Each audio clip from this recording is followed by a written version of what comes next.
You, yes you, did you get a job yet? Did you walk down to the work store and talk to the first person wearing an apron and give them a firm handshake and declare that from this day forth you will start working at this fine establishment while maintaining eye contact?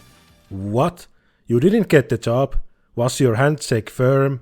Well, to take your mind elsewhere in these unstable economic times that I'm sure is about to turn around any minute now, let's talk about something just as unrealistic and let's watch some anime girls have fun at their jobs. Disclaimer, fun is not guaranteed and working 9 to 5, 9 to 7, 9 to 12 is hell, even in anime. Today we will talk about how these 4 great and classic P.A Works original workplace anime tackle depicting working life with trying to strike balance between romanticizing several industries while trying to show the cruel, unfair reality where you can try your best but your dreams will not come true. Often called the Girls Working or Working Girls series of anime or just workplace anime made by P.A Works if you're boring. Sorting them out, oldest to most recent, we've got Hanasaku Iroha depicting a family drama while trying to show how things get done in a traditional Japanese inn that has seen better days. An award-winning Shirobako, a closest thing to a documentary about what goes into making an anime that you will ever watch. Sakura Quest, trying to boost a dying town's economy by attracting tourists and new residents and businesses. And finally, the Aquatope on white sand. What life is working at an aquarium and how you balance respecting the environment and keeping marine life in a big sink. Note, I will not be talking about Komoda, a whiskey family movie, even if I adore whiskey, and it is a workplace anime made by P.A Works, but because there ain't any English subs for it, please someone release the movie in streaming or something, I beg of you. You could pick one that sounds most to your liking and start watching, but they're all built upon that same premise but scratch a different itch, so they feel unique enough. For instance, Shirobako and Sakura Quest have a fully adult main cast, and that can sell anime in on itself. On contrast, Aquatope and Hanasaku both have high schoolers as our main protagonists, but the circumstances as to why they find themselves working full-time in such an early age is not contrived, but sad in different ways.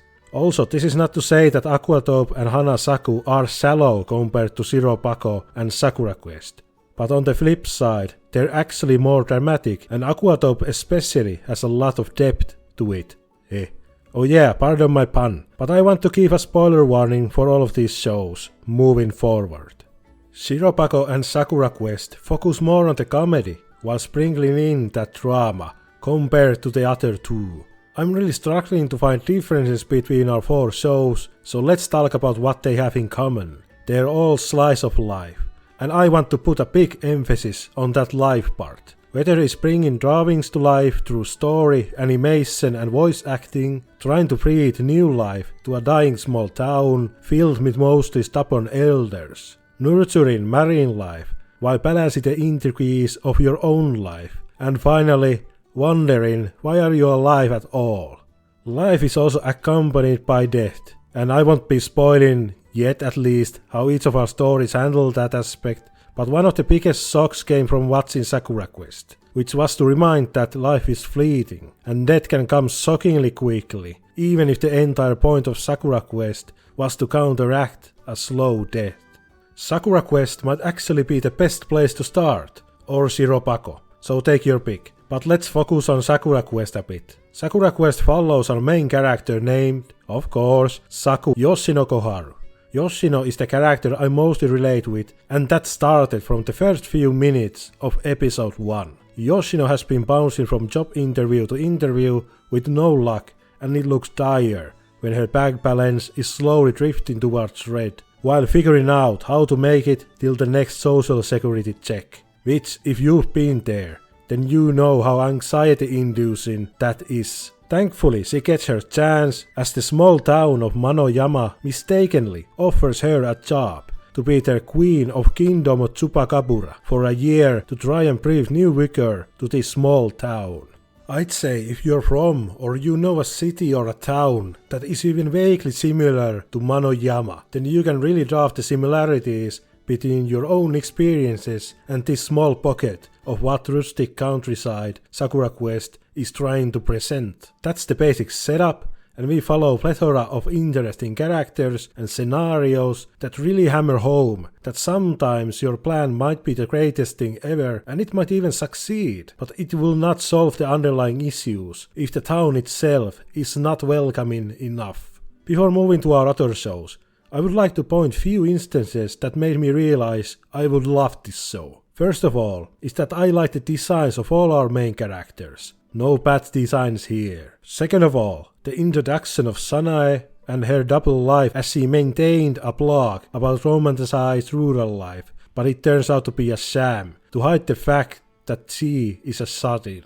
Third of all, while adults dream of moving to a slow town to live their days peacefully, any teens will most likely be bored out of their minds and hate the quiet life, and possibly come to resent their parents for that.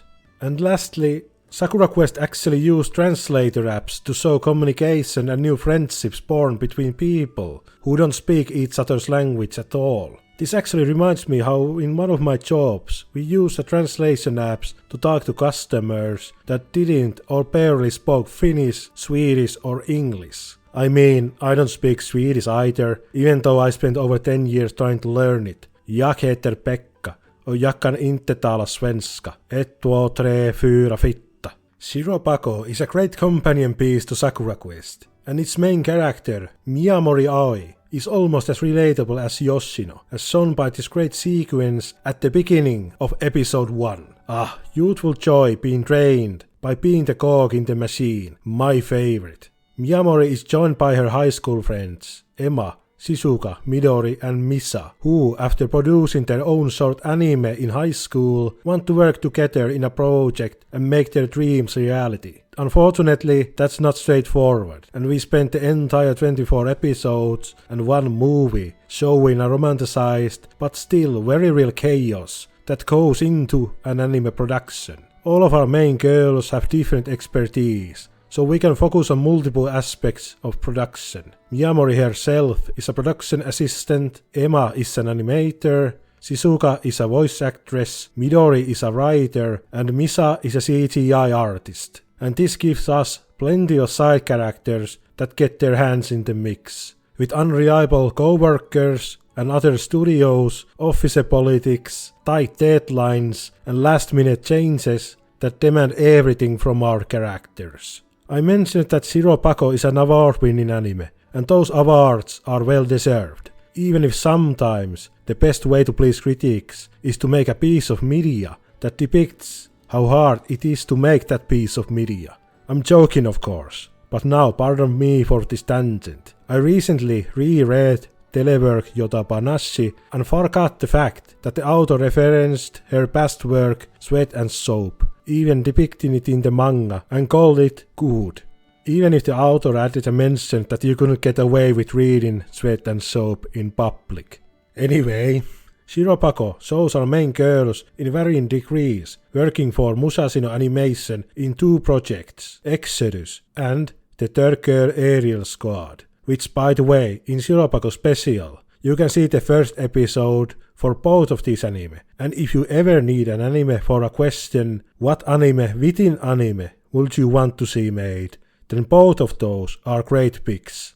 Along the way, there are cameos by actual industry veterans, as shown on your screen here. Click the link below to find out even more. The director, Tsutomu Mizushima, is well respected and a veteran of the industry, having directed anime such as Sumatsu Train Doko e Iku and Girls and Panzer. He also directed Yoshiraku, Prison School, Ikamusume and Taimo High Touch, which makes him insane, and I love him.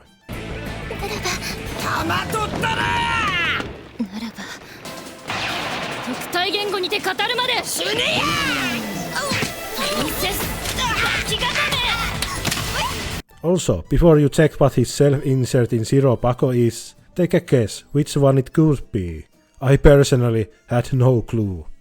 Both Shirobako and Sakura Quest share one special attribute that I did not expect. Both of them made me shed tears at the end. I can't believe it either. It was supposed to be smooth sailing and I was having a good old time. But no, these shows had to pull my heartstrings right at the end. For Sakura Quest, that was the finale, where the entire town of Manoyama comes to say their goodbyes to Yoshino. And when that old geezer waved that rugged flag, I was so done, and knew instantly that this ride had been something special. Shirobako actually had my favorite moment from all of these shows, and it was at the penultimate episode when Shizuka walked in to that voice recording booth. I just couldn't hold it back, and I shared my feelings just like Miyamori. You got me once again, P.A Works. You can't do this to me. Moving from Shirobako, we've got Aquatope in White Sand, where we follow the daily life of a Gama aquarium in Okinawa that has seen better days, and it's on the verge of closure. Kukuru Misakino, the acting president of Gama and an orphan, who feels that her last connection to her parents are left in Gama, and she will do anything to try and keep the lights on against the advice of her colleagues, friends and grandparents. In that turbulent sea enters Miyasama Fuuka, who has been doing soul searching after giving up on her dream to become an idol, and finds herself in Okinawa, and after stumbling to Gama, she is taken by the wonders of the marine life, and she decides to pursue a new career as an aquarium attendant. No points in guessing what other very topical points the show tries to hammer home. While I did say that we focus on high schoolers in Aquatope and in Hanasaku Iroha, then let me assure you that it doesn't make these two feel any less juvenile compared to Sakura Quest and Shirobako. There are plenty of adult characters in both of them, especially in the second core of Aquatope, which includes arguably the worst character ever, a real Hobiron. But we will get to that bastard. What also ties Aquatope and Hanasaku together is that they're both coming-of-age stories, and in the case of Aquatope, it's for Kukuru and Fuuka to try and set a path for their future. Is it Gama, or is it something else, changing your red shoes that you never wore to another pair that you wear daily, trying to fight the inevitable and hurting only yourself in the process. It lets us relate to both Fuuka and Kukuru and other characters as they struggle with the fact that they do not know what they want to do in the future. Frankly, this is not exclusive to high schoolers, and there is nothing more frightening than getting an expensive degree, working for a couple of years, and then realizing that you hate your job, and you don't have that passion you once had. Sucks. But hey, what can you do? Other than watch anime where characters like Fuuka inspire you to figure that out.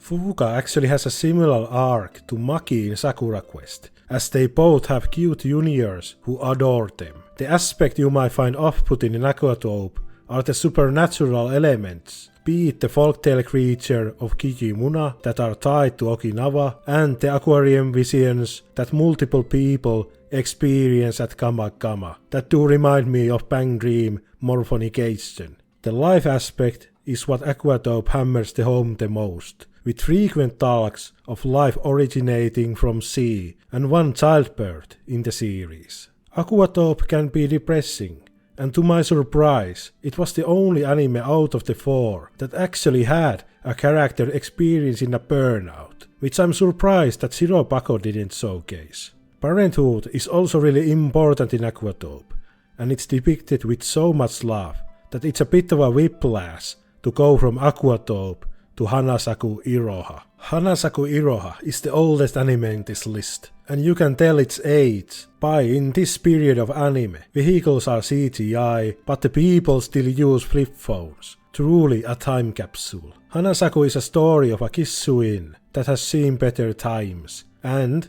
it's a new home for our main character Ohana, a high schooler who had to move back into her grandmother's inn after her mother ran away with her new boyfriend. Turns out, Kissuin is not that welcoming of dear Ohana. and it's a constant uphill struggle as Ohana tries to earn her grandmother's favor, and the favor in this case is for her to stop slapping her if she talks back. You could call Hanasaku a family drama, Ohana drama if you will. Ohana is actually my favorite protagonist out of the bunch, and her stubbornness and her teenage girl energy reminds me a lot of Nina from Girls Band Cry. Hanasaku is really interesting and stands out from the rest. First of all, Ohana's mom and grandmom start out completely unlikable, and to some they might not even fully redeem themselves. But thankfully, there are a lot of episodes dedicated to their own shortcomings, and in my opinion, they do not fully redeem themselves, but by the end, they are better people. It also helps that Ohana's mom, Satsuki, is a main character in the sequel movie, where she looks very similar to high school age Momoka from Girls Band Cry. Second of all, there is actual fan service in this show. I was a bit taken back when in episode 3 there is some bondage play with few of our characters. Funny coincidence, while I was watching episode 3, I decided to look up the original character designer because the designs reminded me a bit of A Place Further Than Universe designs. I was wrong, the character designs in Hanasaku are done by Mel Kishida, who also did the designs for Sound of the Sky. I'm always wrong when it comes to this. It's the same with voice actors. But when I was browsing the Mal page, I noticed that Koukai Kakimoto of the Bang Dream fame was an episode director, and when I checked which episode he directed, it turned out to be none other than episode 3. I just can't dream of escaping Bang Dream, can I? As you might have guessed, Hanasaku does not pull any punches. The same core theme of effort does not equal success is true as well in here, but it stings even harder. But what was clearly a success was the impact Hanasaku had, as the Bonbori festival that was depicted at the end of the anime inspired a real festival to start at Yuwaku Onsen. It's still going strong, and if you can make it, then this is a great travel destination for weebs, if you can make room in your Eurocamp traveling route. Anyway, let's move on to more joyful topic and talk about death. Death, much like life in these shows, takes on many forms, both literal and figurative. Sometimes it's the end of the road, but more often than not, it's the beginning of something new. I already alluded earlier that Fuuka and Maki have a similar arc, where both leave a cute junior behind as they leave show business behind. Fuuka was an idol, and Maki was an actress, and while Maki does not give up on acting, as she just wants to do it in her hometown, Fuuka embraces her newfound passion as an aquarium attendant and ends the series fully committed to it. In Hanasaku, Ohana's dad and granddad are dead before the story starts, and while it does explain why her grandmother is so strict, her mother, unfortunately, does not get that much focus until the movie that gives her a backstory around her, and why she left Kisuin behind. It also makes me worry about the romantic interest of Ohana, and I rather not think about it too hard. Shirobako feels a bit odd one out, as the closest thing to dying are the dreams of our 5 main girls, but they are never completely buried, as both the series and the sequel movie end in a hopeful note. All of our shows actually end in a hopeful note, all things considered. One of the instances I actually want to highlight happens in the first core of Aquatope. And I'm not talking about Kukuru's parents and her unborn twin, and I'm glad that I can say this. I won't be talking about the penguin Choco. I was so certain that they were going in that direction, but thankfully they never did, and Choco is safe and happy. What I'm talking about is the death of Kamakama Aquarium and how well executed it is. That's a wrong word to use, I'm sorry. During a typhoon, and at the final moments for Kamakama, Kukuru locks herself in, and in her denial, refuses to let go of the place that she feels is the last link to her parents, clinging on to it for her dear life. That is when the walls come crashing down, and Kukuru realizes what others have known for months, years. Kamakama cannot hold, and keeping it open will only endanger the marine life in it. But it is with that realization that something new can rise from the ruins. And the second core, we follow our characters as they join a new, bigger, better aquarium and meet up with some new and old characters. The second instance of death I want to highlight happens in Sakura Quest, and it is the death of one of the supporting characters, Suzuhara. After our gang helps an elderly commune to improve their lives so that they can gain information on how to host a festival at Manoyama, which yes, Sakura Quest also ends in a big festival, just like Hanasaku. Suzuhara is shown to be quite young, all things considered, but we are shown how he just slumps over, and it's over just like that. Our characters don't even dwell too long on it, as they attend his funeral the next episode. Really shows how fragile human life can be, and along with all the comedy and high energy antics, it reminds us that deep down this is still a realistic show with realistic consequences. I bring out all of these examples because they help to ground our settings and breathe life in their respective shows, and they're certainly not the only ones, as arguably every single main character struggles with coming to understand that their dreams are out of reach. Speaking for myself, it is very easy to relate to many of these characters, as frankly speaking, who has not given up on their dream once reality hits you like a bag of bricks? Who has not made peace with the fact that you will be part of the machine, working from 8 to 4 daily to make ends meet? How many of you are still working towards your dream and are perhaps even successful, but realize that it has not been smooth sailing? It is how you make peace with yourself and give up on your dream to look over something more tangible, or you accept that the setbacks and tears are part of the process and the fantasy you once had was just that, a fantasy. Don't take any of this in the wrong way. Doomerism ain't cool. And what my thesis and what these shows are trying to tell you is that dreams are worth pursuing, and anyone can and will reach their dreams. It might not just look the way you first envisioned. That is the realism what these shows are selling, wrapped in a cute anime girl's package. Speaking more of the realism, what all of these shows depict well is that the people are nuanced, and what we first see is most likely not the full story.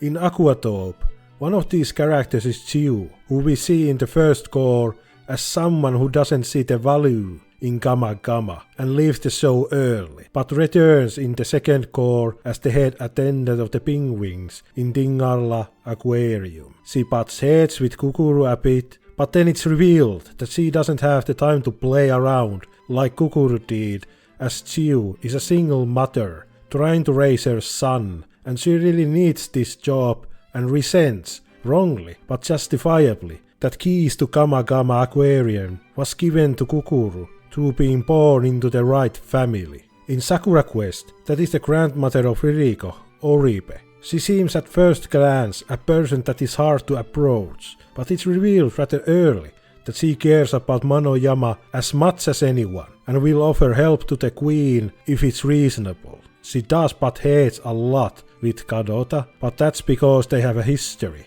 But that never gets in the way of her helping the town. She is also in Hanasaku, or her character design is. In Shirobako, that is Daisuke, who appears to be completely disillusioned with anime production and half-asses his job constantly, submitting subpar animation that other animators want their name taken out of the episode if the quality is this bad. Daisuke does grow from this, and he was once like Miyamori, completely in awe to be working at his dream job, but the harsh reality and terrible co-workers quickly made him realize that making anime is just another job. In Hanasaku we could have multiple characters, but I think Ohana's grandmother, Sui, takes the cake. She is depicted as stoic, strict, and sometimes even cruel landlady of the inn, and she never truly beats off these allegations.